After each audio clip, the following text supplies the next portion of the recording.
Welcome to the first episode of What Teachers Have to Say, a podcast about modern education where we're not afraid to say some difficult things. My name is Jake Carr, also known as Mr. Carr on the web. And my name is Nathan Collins, also known as 90s Mail. That handle was christened by the John Carippo, and now a lot of professional educators know me as that. It used to be my personal handle. Now it's professional. Who knew? We decided to call our podcast What Teachers Have to Say because it has a dual meaning to it. One, what teachers have to say. What teachers are saying about given topics in modern education. But also what teachers have to say, as in what we are responsible for saying, what our perspectives bring to the conversations in these modern issues in education. So this podcast is meant to be sort of bringing in all of those different opinions from different teachers. So that's why we're trying to do some outreach and leave your ideas in the comments, contribute. We will read the comments. We will respond. Absolutely. So we've got a great episode for our inaugural episode today. We'll be talking about artificial intelligence, its role in education, Transformers, the Terminator, the Allspark, lots of things. So why don't we get going to it? Yeah. Are we Transformers or Terminators? Find out.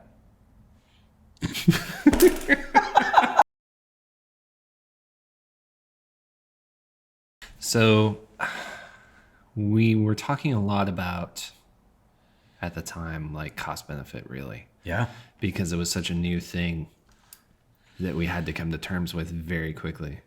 So it was literally 2 weeks to shift everything. Yep. And so yeah, it was we were having some hard conversations. And I remember at the time it was like the some of the big things that came up were we can't teach the same way anymore. Nope. Period. Like all of the fill in the blank modes of teaching were going to go away. It's garbage. Like there's no way you can't, like even just to like fill time. Well, in hot take, it wasn't good to begin with. It wasn't, yeah, it wasn't, I mean, it wasn't for teaching. Like I always say, like no one has ever learned anything from a worksheet. Right. Unfortunately. Like it's yeah, rote like they have, memorization. yeah, like they have their place. You know, right. like I talk about novels and I'm like, sometimes I want to read a Thanksgiving dinner, you know, Dostoevsky or something. Sure. And sometimes I read No Such Thing as Werewolves, which is totally garbage fiction. And I love it so much. Yeah. That's the worksheet. It fills a gap. It fills a need. Right. But it's not Thanksgiving dinner. It takes up some time. It might practice Can a reinforce. Skill. Can reinforce, totally. But it's not that kind of like depth. It doesn't have the DOK. Great for when the family says that they're going to go to Hawaii for a week. Exactly. But good to fill space. Yeah. But doesn't get at that deeper learning, or it doesn't require a lot of individual involvement from the student because it's really just collecting information and then reassembling it. Yeah. And now you have a machine that will do that lightning fast. Instantly. So if I were a student and I had a worksheet, I would be filling those out with ChatGPT every time. Absolutely. There's no way I'm going to sit down and waste an hour of my precious time. Yeah. When I could be playing Minecraft. Like, come on. Right. You know, like these are real issues. Yeah. That are going to face a lot of teachers that do rely on those modalities a lot more. Yeah. Than teachers like us tend to. But we also have the luxury to not have to rely on those modalities. That's true. Whereas sometimes a district is going to be like, here is what you are doing. Mm-hmm. But then, like, I don't know how that would, how are you going to grade it? How are you going to assess anything? All of your assessments are going to be meaningless. Even here, where we have teachers that are already like, hey, I think this student did this with ChatGPT, but there's no way for me to prove that. Mm-hmm. Right? And they're like, have this weird paranoia about it now. I know. Which I'm like the reverse thereof. Yeah. I'm like, use it. Yeah. Use it as a tool. Like absolutely. You know, we don't want to get too much into it outside of episode, but right. One of the kids, absolutely. I was like, oh yeah, did you use AI to write that? And they're like, yeah. And I'm like, cool. How did you do it? Mm-hmm. What worked? Yeah. What didn't work? You know. How did you write the prompt? Which is way better critical thinking. Yeah. How did you write the prompt? How did you come back to it? How did you switch it? How did you see that it was garbage? Yeah. Because it's interactive. Yeah.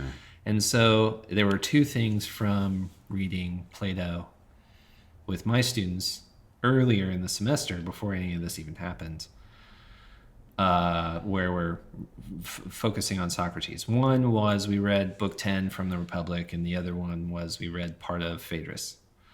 And in Phaedrus, Socrates is critical of writing. Like, he's talking about like how you can't interact with a text, and that's his main critique of writing at that point, is where he's just like, writing is very useful for like journaling, for keeping a record of things you need to do to keep a record of your life, but it's not good for argumentation, for reasoning, for learning things in a deeper way, because you can't interact with it. It's not dialectical. There's not a dialogue. There's no back and forth. And then in the Republic, he's critical of it for like your memory isn't going to really, like, we're going to get stupid. Right. We're going to lose that muscle. Right. But so it's kind of in between the two, where it's like, yes, it's going to change behavior in such a way because like our memory is going to be different. The way we process information is going to change. But at the same time, now you have a machine that is a dialectical machine. Right. You interact with it. It goes back and forth. So I actually don't know if Socrates would be for or against it. Because you're having a conversation just with something he couldn't have envisioned. Yeah, exactly. But it is still a back and forth. Yeah. And like you were just saying, like, how did you write that with artificial intelligence is a really good question, because they would have had to have the back and forth. ChatGPT never spits something out perfectly the first time. No. And it's often garbage. It is. Garbage in, garbage out. Yeah. Like, you have to kind of have the knowledge already, or at least have a critical perspective. So yeah, I see a lot of people that are worried about writing. How is it going to affect writing and student writing? And I don't know. This brings up a really big question that I don't have the answer to at all. There's a school of thought that says writing shapes our thinking. Right. Right? Like, I definitely do organize my own thinking through writing, but that doesn't mean that I have to. Or is it that that's just the tool that I'm using to organize my thinking? Right. You know, so people are upset and worried that if we offload the writing process to a machine, we then don't gain the skills of ordering our thinking. And I don't hang with that. I don't know why. I haven't thought about it enough. Right? Like, to me, the act of outlining and then writing and revising, it does refine my thinking. Sure. But I don't think it's the only way. And it might not even be the best way. Well, Pause for ancient reflection. Greek philosophers did not use writing to organize their thoughts. Homer did not use writing to organize his thoughts at all. Right. For one, he was blind. And two, Well, there was that. like, yeah, he just made up all those stories from his knowledge of the war, right? Yeah. And then also putting his mythological spin on it, but that just was coming out of his head. Yeah. So how would he have organized his thoughts? I don't know. I think that when we hear that, it really underestimates the human ability to think. And maybe that's what Plato was, not Plato, Socrates was really worried about. You know, if we shift to writing, then we're using a scaffold that has limitations. But conversely, just like what we're doing right now, we're ordering our thinking about ChatGPT, AI, the nature of education, crappy worksheets, and I've written intro. So yeah, we started this conversation just to test out the equipment and test out the shot, and then make some notes about what we wanted to do, and now we're just doing it. So it's like Just do the thing. So maybe that's it. Just do the thing. Just do the thing. Right? Yeah. And that's kind of what technology enables you to do in some ways, where you cut out this middle part. I wonder if But as you were saying, like, that's the training that school values, is show your thinking in this specific way that I'm asking you, that doesn't work for everyone. but this is the way that we Yeah. have, right? Well, and so often we consider the written word to be the footprints of their thinking. You know, I'm thinking specifically about like a math class, right? Like, oh, where are your notes? You cheated. Totally. And there's some validity to that, of course, but I don't know. I don't know what I think about. It's definitely changing the way I'm teaching. Oh, 100%. totally changed the way I was teaching. 100%. You know, we're working on rhetoric in my classroom, and it has been so valid in ChatGPT to have it create examples just for the students to work with. Because, like, I can do that. I've been teaching 16 years, right? I can write these examples, but it's time consuming.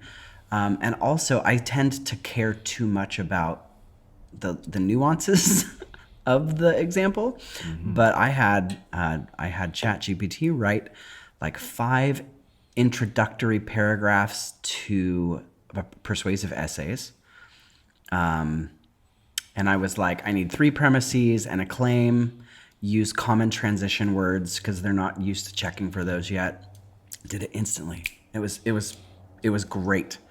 Had it written the whole essay, it probably would have been garbage. There's no evidence. There's none of that. But Right.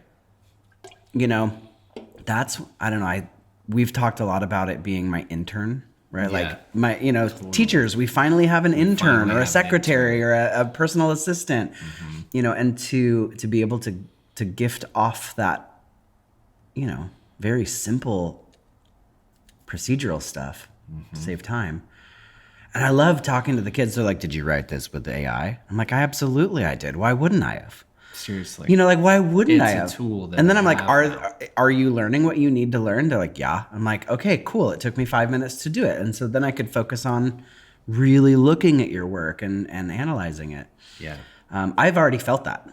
Like, I've felt the time relief from putting some of my work off onto AI that kind of allows me the headspace to interact more with the students. That makes a lot of sense. Yeah. Yeah. Which is kind of what I hope for, right?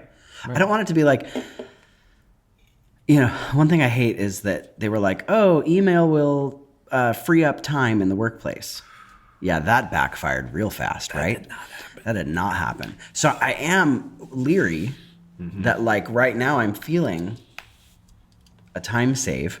Right. But and I'm trying to fill it in with things that are analog, Yes. human connection. But I don't know. No, I mean, whenever a new technology has been invented that streamlines productivity, then greater productivity is expected. Yeah. And we are kind of at one of those moments. And that is one of the things that worries me about it. Because teachers are already expected to do everything Oh gosh. all the time, always, all the time. In the Everything. hallway without an email. Yes, at all times. Yeah, even off hours. Yeah. You know, like there is no time when you're not a teacher. You're always on the No, clock. absolutely. In some way or another, even just like in the back of your mind conceptually.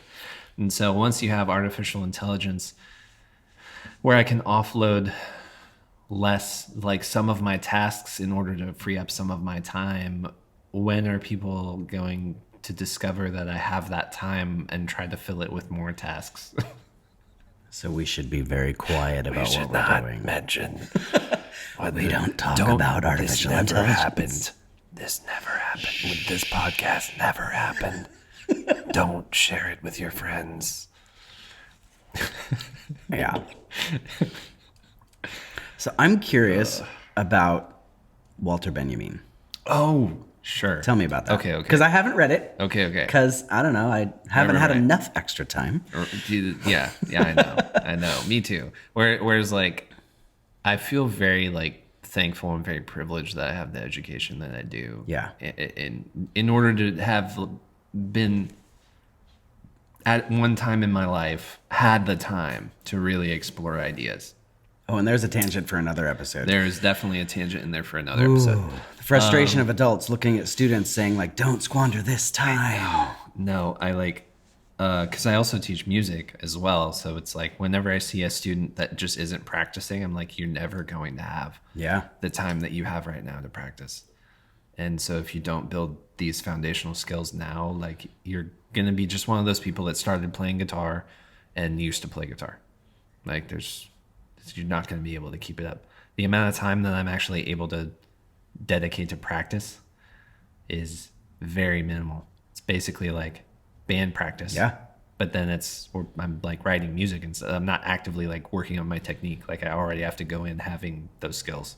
Yeah. So yeah, I always am like, don't squander the time. Use it. Develop your skills.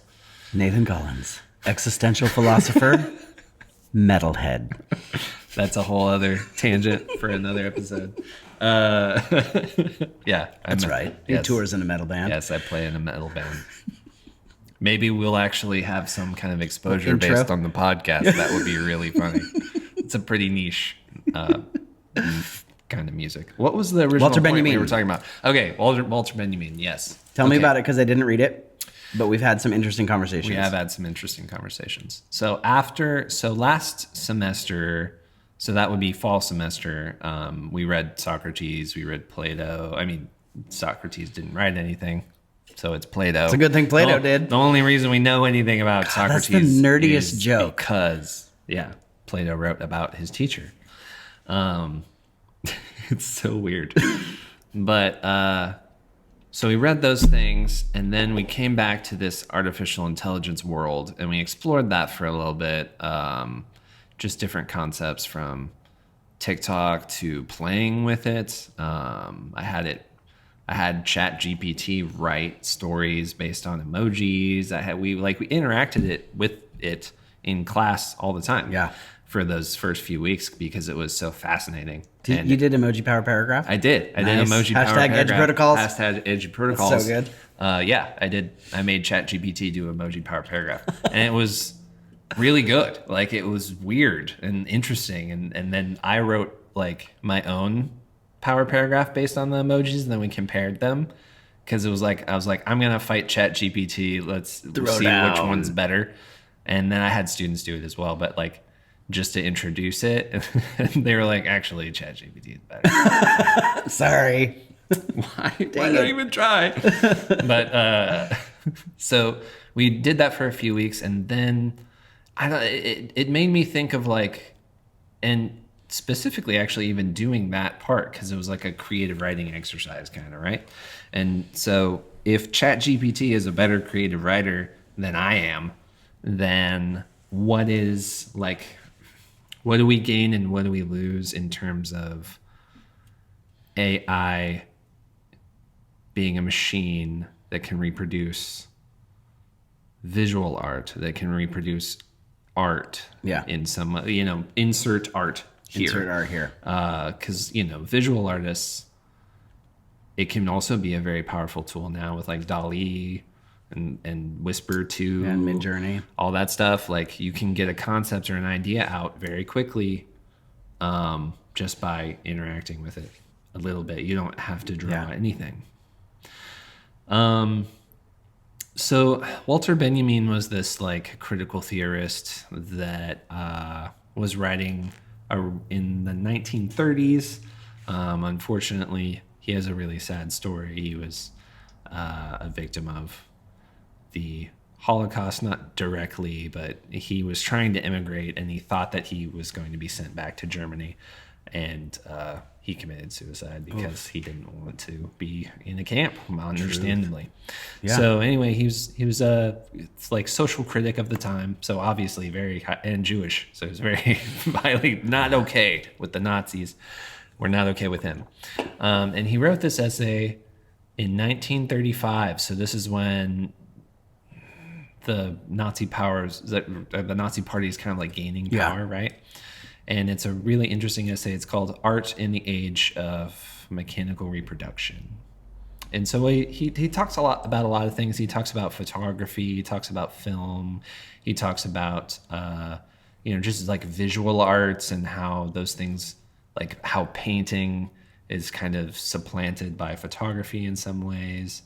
And he was talking about just how when you can make art with machines and also mass produce it. Yeah. With like movies, like what does that actually do to the art? Like, what does it do to the essence of the art? Okay. Does it lose some of its human quality? Does it? And is that the concept of aura that he It speaks is, of? yeah. Okay. So when he gets into talking about aura and this thing he tries to define, relating to like the human element of art, but he also like couches it within like culture and history. He's like, art has value for many reasons. Its historical value, and he uses he calls it its value. It's like cult value, because symbols and visual art are often used in Right. religion, used to organize large groups of people. And then at the end of this essay, he talks about the fascism specifically, where he's like, the artistic expression of fascism is warfare. He gets to this point where he's like, actually, like, the machines that they are creating are beautiful to them. And then also the incorporation of like symbols like the swastika, Yeah. right? Like, Well, color theory, like all there was a lot of design and there was a to that. lot of design in terms of the Nazi Party. They had, Yeah. very powerful symbols, very clear, like, you knew. Oh, And yeah. there was power in it too. Well, yeah. So he's looking at it that way. He's like, he didn't feel that society was ready, basically, for the kind of like technological advancements that we had developed. Okay. Like, it's just like the productivity has expanded very rapidly through industrialization and machines, and we don't actually know how to contain it. We don't know how to use it for good, basically. And we're losing our humanness. Yeah. And we're losing the quality of being human, and we're just making more war machines with Yeah. it, which is kind of what happened. And I remember you mentioned something about that quality of aura. Correct me if I'm wrong. So I remember standing in front of like the Night Watch, right? The painting by Rembrandt. Totally. And there is a physical experience when you stand in front of great artwork. Totally. Be it size, be it the three-dimensionality of brush strokes, those things. And that's lost. When you look at a lithograph, even a really nice, like a giclée, lithograph or whatever of artwork, it still isn't the same. And how does that play in? Is that what you're talking about, like with the reproduction of artificial intelligence? We lose that, that French, that je ne sais quoi, that something. Yep. Because, like we've read a lot from artificial intelligence, and it's always just off. It's just like, oh, okay, that's a great beginning. Yeah, whenever I've had to try to write an essay or do any kind of complex writing where I didn't already like very specifically tell it what to do, Yeah. it just turns into, it's just not good. Or Yeah. it's like acceptable. It's like baseline. Yeah. Now, I'm under no misconception that it's not going to get there. Yeah, Said the double negative, right? Like it's absolutely going to it's going to get better and better and better. This is the worst it will ever be. Yeah. So there is that. Yeah. Like, it's not that like we shouldn't be concerned, but it's more like, how are we going to use the tool? Like, are we in another position in society where we're not ready for this technology, and therefore it will be used for destruction rather than creation and flourishing of life? So that kind of goes on a tangent from what your original question was. Yeah. But yes, in terms of the aura, that in Benjamin's definition of it, he's just making up a word. He just picks a word and it's like, I'm going to try to define this and explore how like machines and creation of art through industry has changed that. And that is definitely a part of it. Whereas, because he talks a lot about film too. And he's just like, there's something unnatural about the camera. Yeah. There's something unnatural about the way the actors interact with each other. And I mean, you're talking like, this is silent films into just getting into the talkies, right? But yeah, he kind of defines it as it all ends up kind of the same, and there's like an inhuman quality to it. because you go and see a movie and it's pretty much the same experience Yeah. every time because the theater is set up for that. It's in the same, and all of those things were established at the time too, like aspect ratio and 24 frames per second and all that stuff in the early film industry that we have just come to take for granted.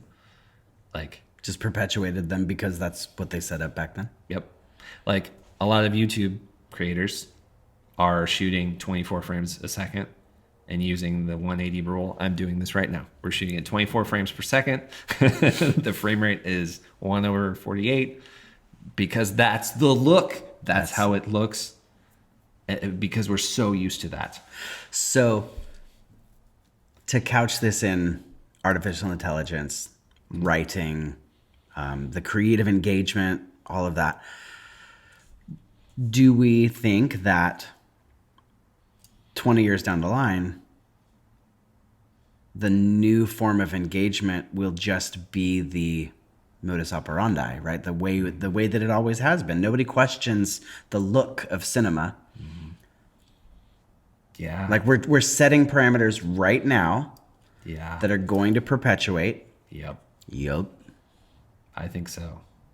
I mean, that's Yeah, there's a lot of stretch. responsibility in that, But right? there is a lot of responsibility in that. Yeah. And I mean, back then it was just really practical. Film was incredibly expensive to make because it was all like silver emulsion.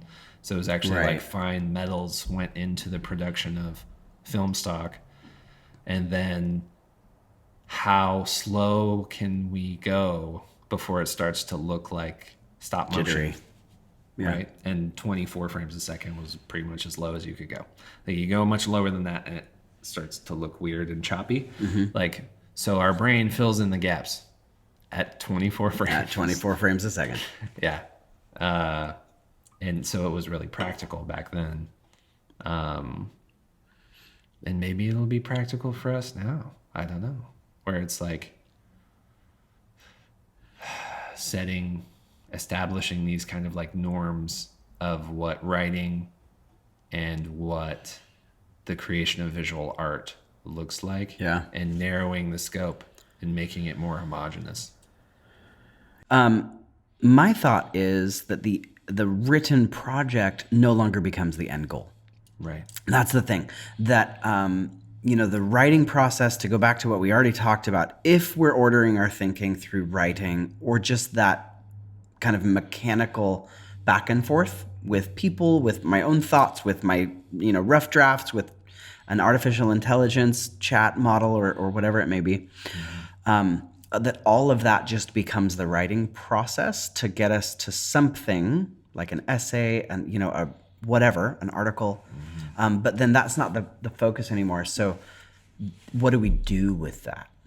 That's what I'm moving towards in my classroom, right? Like, you do need to be able to write. You do need to be able to construct language. But what are you going to do with that, right? Because, I mean, if an English language arts class, and just speaking from my own, is it really about communication?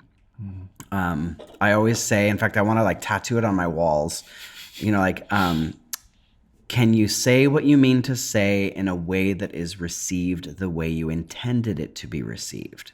That's what I keep going down to. Can you communicate with another human being and be understood? Right. And, and so the essay has a place in that, but it's not the product. Right. That's kind of where I feel the freedom to go. Like, it takes the pressure off of the perfection of the essay. Right. And what this is going to do for academic journals, I don't know. That's a huge question. It is a huge question. I actually feel like I should subscribe to some journals right about now just to check in on them. Just to see what's happening. Just be like, what's going on out there Yeah. in terms of like, Journal of Composition or whatever, college composition. Because I'm sure at the They've gotta be college talking level, about it's it. got to be like in a huge concern. Right. Especially for like very traditional models. Yeah. Like, I come from a pretty progressive training from Chico State because like there in the English program, and how they teach their teachers to teach is a little more progressive, where it's like it's not centered on 5-paragraph essay model at all. It's centered on like research and making claims and like actually stuff that would be really, really difficult for artificial intelligence to do at this point. Yeah. But some writing programs are not that way and are very much in that traditional 5-paragraph model. Right. And not all writing, this is heresy, ready for it? Not all writing requires evidence. Yeah. Like we talk from an English teacher model. We're like, oh, what's the evidence? What are you supporting that? But all of copywriting, forms of journalism, creative writing, these things, they don't require the evidence. No. Not generally. Yeah. And especially not if it's like anything that's relatively common knowledge. Yeah. You don't need to provide source citation. Yeah. For that. I'm actually getting into this with my class right now. I'm like, why would you have quotes in your writing? Why would you go to all the trouble of finding something else that says what you want to say anyway? Instead of just saying it yourself. Yeah. And then inserting the quotes, and they're like, oh, credibility. And I'm like, no. Yeah.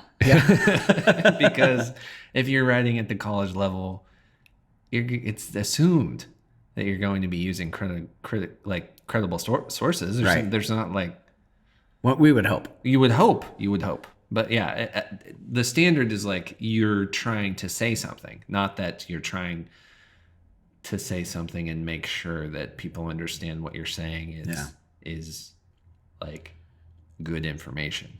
Well, and we're, that process is cobbling knowledge together, which is what artificial intelligence is doing. Mm-hmm. I know. Cringe. And I, like you were saying earlier in ways to like streamline your time, like, yeah, have I used ChatGPT to create lesson plans? 100%. Yeah, absolutely. Yes, it's pretty good at it. Yeah. If you know what you want out of it, and you tell it specifically, and you give it feedback, and you go back and forth for a little while, it'll give you what you want. Yeah. Well, I think that's one of the things, like, the topic of prompt engineering, which they say is not the goal. We want to get away from prompt engineering and just use truly natural language. Right. But we are not there right now. No. It's so interesting talking to, there's been a lot of comments on TikTok on some of my videos about artificial intelligence, where teachers are like, I don't know, like it gave me garbage. Doing the same, like I'll make a video about, well, for instance, I wanted to give feedback. I wanted to see what kind of a feedback response it could give. So I wrote a pretty thorough prompt, like a full-on paragraph prompt, and then fed the machine about 50 lines of text written by students and had it analyze for error and then give like three ways that students could better their writing common to all of them. I could do that, but that would take a long time. That would actually take a long time. That would take an afternoon. It would take an afternoon, and there would be benefit in it, right? Mm-hmm. Like I don't want to say there's no benefit in doing that by hand, because you would deeply understand that. But that's just like a single assignment, right? And we're going to do that process multiple reps. Right. So I fed it in there. I was like, here's the question, here's 50 or so different student responses, come up with a positive feedback, and three top very specific things that they can do. And it was glorious. It was so good, right? It gave very clear examples from from the student's perspective that was kind of ubiquitous to everybody. And then I use Google Classroom. So when I returned it through Google Classroom, I just copied that into the chat or the comment field. Yeah, the comment. And so that comment went out to all the students. And I had one student write back, and it was like, hey, how come you gave me the same comment that somebody else got? I'm like, I knew there'd be that one, and I knew it would be him. It's always him. Do this? But it opened up just a really cool conversation where I said, like, was the comment wrong? Right. Was it helpful to you? And both of those students agreed that it was. And then we talked about it in class too. And I kind of forgot to do it in all my classes, but they were like, yeah, that was actually really beneficial feedback, and it was fast, right? We know feedback is a hugely successful way of teaching in a classroom. But only But if it takes it's fast. It has to be fast. Because I don't know. I think a lot about like game theory too, a little bit in my instruction. You know, like James Paul G, if you're familiar with any of his work, it's pretty I'm awesome. thinking more like the 5 hours it took on Super Mario Brothers to jump across the one little gap, right? Yes. Like, Okay, no, this is all really good stuff, and probably something we should save for another podcast as well. But Game theory? Just wanted to mention that, like, I'm always thinking about that. And one of the, like, why do students play video games all the time? Why do students try to play video games in your classroom? Literally in class. The reason is because they get immediate feedback. yeah. And so, and it's in the ZPD. It's like, I could do this, and it's just challenging, and it's just out of reach. Because a good game, a good game does that. Yeah. A good game puts the next goal just out of reach, and you gain a skill in the game to reach that goal, and you get immediate feedback all along the way. So, like, being able to provide immediate feedback on student writing, on work, is crucial. It's something I've always really struggled with, because I do go deep, and like, I really take the feedback that I give very seriously. Right. And I usually do like rounds of peer review up to that point before their stuff even gets to me, because I want it to be in its best possible setup first.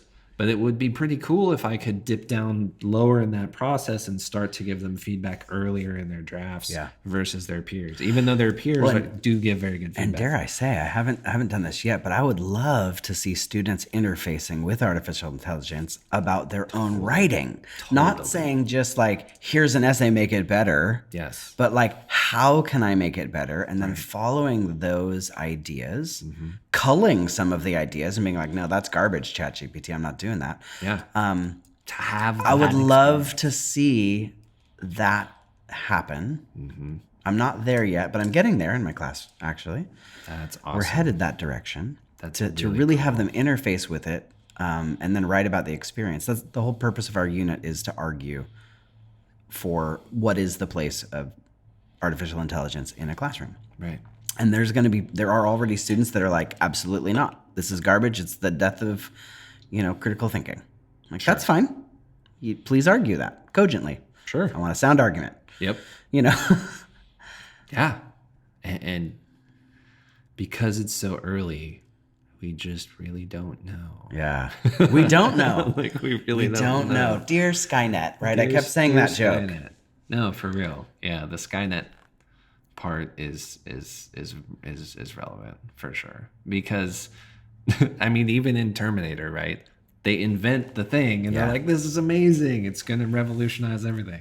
And then it turns into just war. War. And back to Walter Benjamin. Walter Benjamin, and back to the whole concept where it's like, this new technology, this new tool can be used in so many different ways. Yeah. And will it only be used for destruction of whatever that may be, actual stuff in the context of warfare, human life? Or is it going to be used for the destruction of our critical thinking? Yeah. Or is it going to enhance the ways in which we can do all of those things and preserve human life and flourish? And some of it, I think, is like, do we trust in humans? Yeah. Right? Like, I always go back. One of my ed philosophy is that the world is still beautiful and the world is still good. Totally. No matter what happens. I do believe in the goodness of people. Yeah. And also, like... the Zoomer generation, they're the ones that are going to tackle it. They are. And they're not having any of it. Like, they're not putting up with the garbage that, us salty Gen Xers are doing. Totally. And so where my head is like, it's going to go to warfare. Oh, yeah. No, I'm the same way. And I love my Gen Z students looking at me and we're just like, we're learning from your playthrough, basically. Yeah. I'm just like, you should. Yes, you the are. Millennial and the Gen X, like, see what happened to us. Yeah. See what happened and learn from it. Right. So we did a questioning strategy, the Wicked Hydra, in my class about artificial intelligence.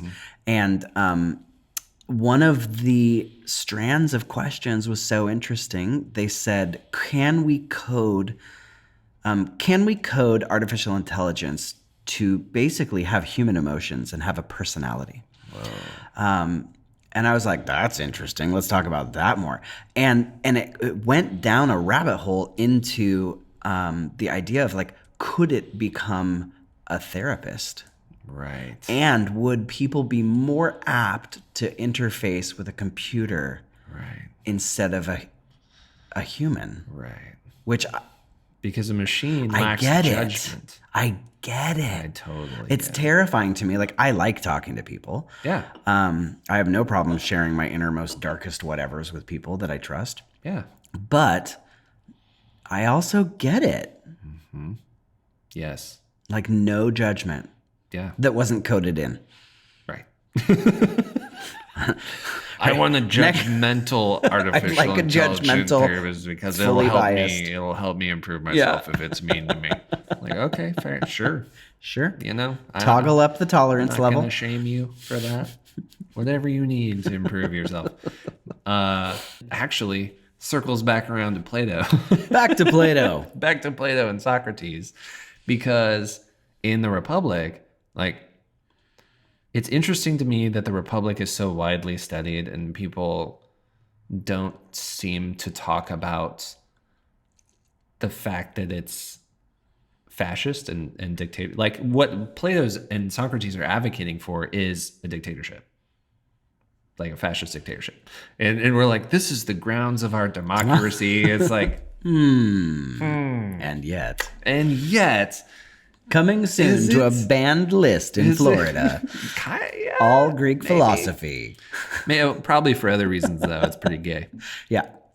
But anyway, for that reason, you know, like, it's always interesting to me to like explore that text with students a little bit. And we only read the one chapter, but it's a pretty meaty chapter. And in it, you know, Socrates, Plato is advocating for a philosopher king. And he says a philosopher king is the perfect ruler. And what he means, what he means by that is a ruler that, for one, suffers to rule. Like, that is an important part of the whole equation. Like, someone who doesn't want power. Okay. And like really doesn't want to be in a position of power, because wanting that in and of itself will make you a bad ruler, because absolute power corrupts absolutely. Right. So- yeah. Somebody said that. Somebody said that. Oh, no. I don't know who it was. Because reasons. Because reasons. By the way, he has pins that say "because reasons" on them. I do. They're fantastic. I have one. Invented by one of my students. It's pretty excellent. Yeah. But yeah, because reasons, right? And so there's that. And then also you need someone who's like who's a philosopher, who has really considered ethics and morality and spent a great deal of time meditating on those topics. And you need someone who's kind of like divested from human life, because that's kind of what it meant to be a philosopher back then. Right. Like, you didn't have those kinds of connections and associations of a normal person. You didn't have a family. You didn't really like engage in civic It sounds better in life. French, right? Like un hermitage. Yeah. The hermit. Yeah. The hermit that Yeah, lives in the cave. It's kind of the thing. Like, Socrates is described as the gadfly of Greece and was executed for that, really, Yeah. because he just went around like questioning everything. It was like, this system doesn't work. And they're like, can you You're not? kind of irritating. Can you not? We're trying to have a government here. And shouldn't have done that, Socrates. But that's the whole point, where he's like, to have a perfect ruler, they must be separated from all these things of human life. They have to have all of this knowledge, and they have to suffer to rule.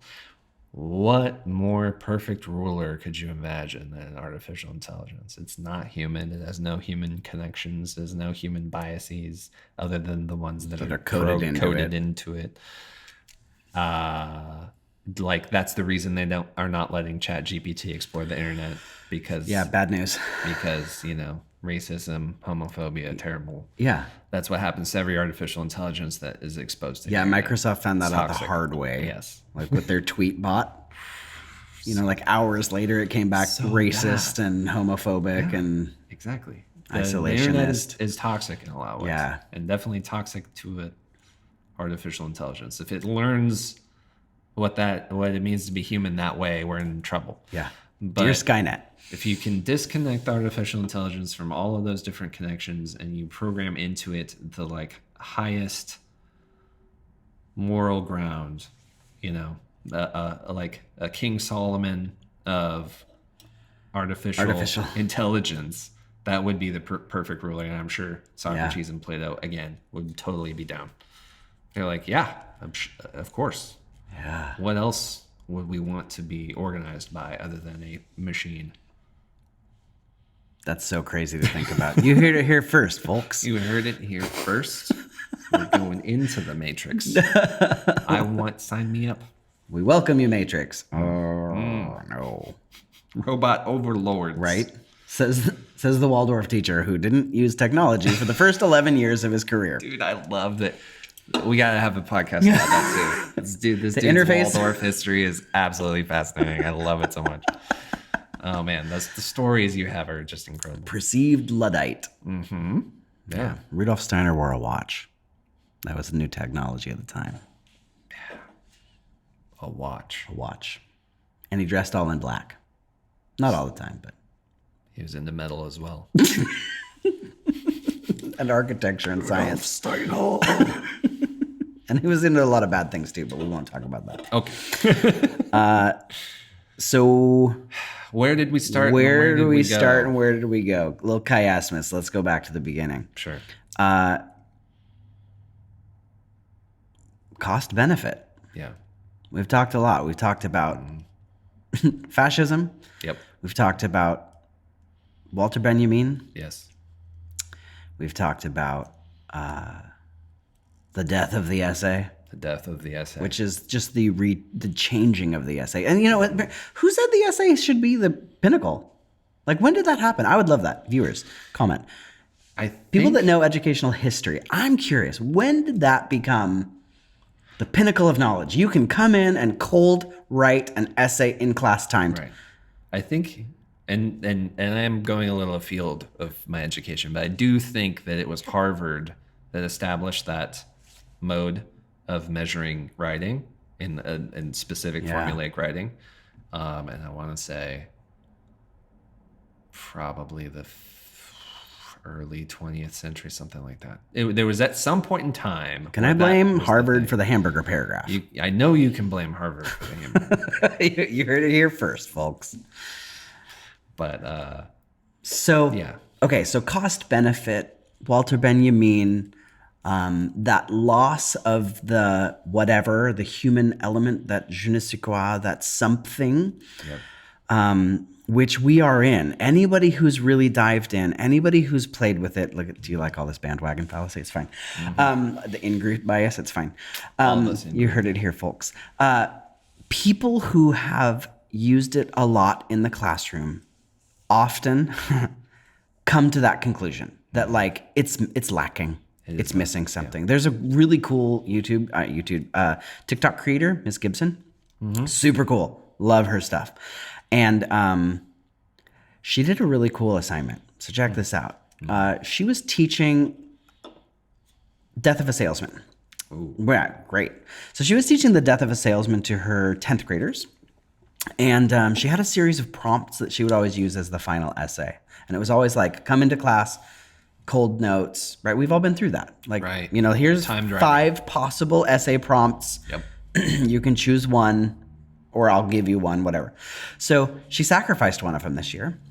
She took one of those prompts and really crafted it into a good AI prompt and had ChatGPT write the essay. And then she went through and she deleted all of the kind of wishy-washy garbage philosophy in it. She said that if I get this, I hope I get this correct, that the introduction was really good. It made some interesting claims along the way. The conclusion was total garbage. And so as I understand her procedure, she kind of just struck through or lined out or somehow removed that. And then leading up to the essay test, she gave the students that document and had them fill it in with appropriate material, with good material. And I thought that's a really cool way to do it. And her findings were that the students were upset because their voice was directed by the bot and that they couldn't fit their voice into what the bot had given them. I think it's a highly beneficial process, right? Those students, when they sit down, they probably have by now, like for their essay test, they know exactly what kind of information needs to be there for a grade, for a thought process, for all those things. And also they're understanding that to just plop a prompt in and get an essay back that's not the vibe. Right? That's not the vibe. That's not what we're going for. No. And I think that students will always use it to cheat, right? Cheaters will always cheat. There was always going to be a contingency. And I can't really fault them for it because if I can do something in 3 seconds and get enough of a payout from it, I'm going to do that. Yep. I will do that. So I think moving forward, kind of finally thoughtsy stuff, I'm really hoping to instill a personal worth in the work that students are putting out. The aura. The aura. How do we reconstruct, or how do we get them to understand that, like, you're not here in school to get a grade. Right. You're here in school to learn specific things, skills, pathways, ways of dealing with each other, thinking patterns. And artificial intelligence won't give that to you.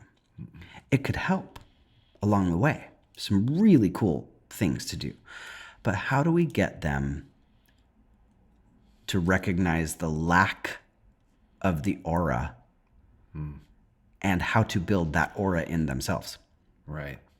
Like you and I have both done it. We take something from ChatGPT, we take something from AI, and then we, we breathe the breath of life into it. We make it a creation. Wow. That was good. So that just true. came. That was so good. That was good. No, I mean, yeah. I've totally felt that way. I've totally experienced that. Where you have it create something and you're like, this is just the raw materials. This is the clay, right? And then I'm going to Pygmalion this into a creation of giving it some of my voice, the human quality of whatever that I have developed over time in my writing and my voice and however I want to frame what it is that it gave me. It gave me the raw materials, but it didn't give me the spark of life. The spark of life. That's what is missing. So is it safe to say that the spark of life is a little synonymous with aura? Oh, totally. It is. Okay. Yeah. For sure. Yeah. We'll have to have that article available in the show notes. Totally. People. Yep. Yeah. It's quite a read. I like it a lot. And I have to thank my college professor, Jeff Baker. Thanks, Jeff Baker, for teaching about artificial intelligence long before it was a thing. Long before it was a thing. So my takeaway is, here's my takeaway. The clay is good. The clay is good. But the breath of life is human. That spark, the all spark.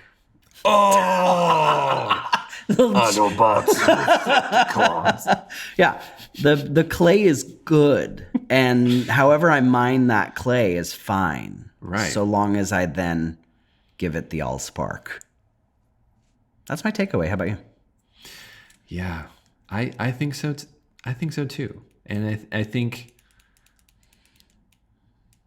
because of how quickly artificial intelligence can do this, instant. It can also enable me to be more human in my everyday life. Yeah. Because so much of the work is just doing the thing. All of the mundane writing tasks that we have to do as teachers, lesson plans. We don't have to provide lesson plans. Yeah, thank heavens. In our situation, but a lot of people do. Yeah. This would be the way to end the stress of that. Totally. Right? It will do it like for you in seconds. I know you've done it, but listeners, like if you haven't tried it yet, plop in a grade, a subject, and 5 objectives, and it will produce you a beautiful lesson plan It will. that will absolutely get a check mark from your admin. Yep. You can even tell it, this many days, this many hours. Unit plans. This like, I'm going to do that. Yeah. Whole things it can build for you. Yeah. Again, just the clay. You have to add the spark of life to it. The allspark. The allspark. I love that you went there. But yeah, it like ends that. And then what does that free time enable you to do? Give better feedback or have more connections with students, which is what is the most important and memorable part to students anyway. Right. Like that's what we remember about school is the connections that we had to our mentors. Yeah. So breathe the allspark and don't fill the time gap with more email. Yes. Yes. All right. That was a good episode. That's a good episode. You heard it here. First one. Yay! In the can. Woo! Somebody's still listening.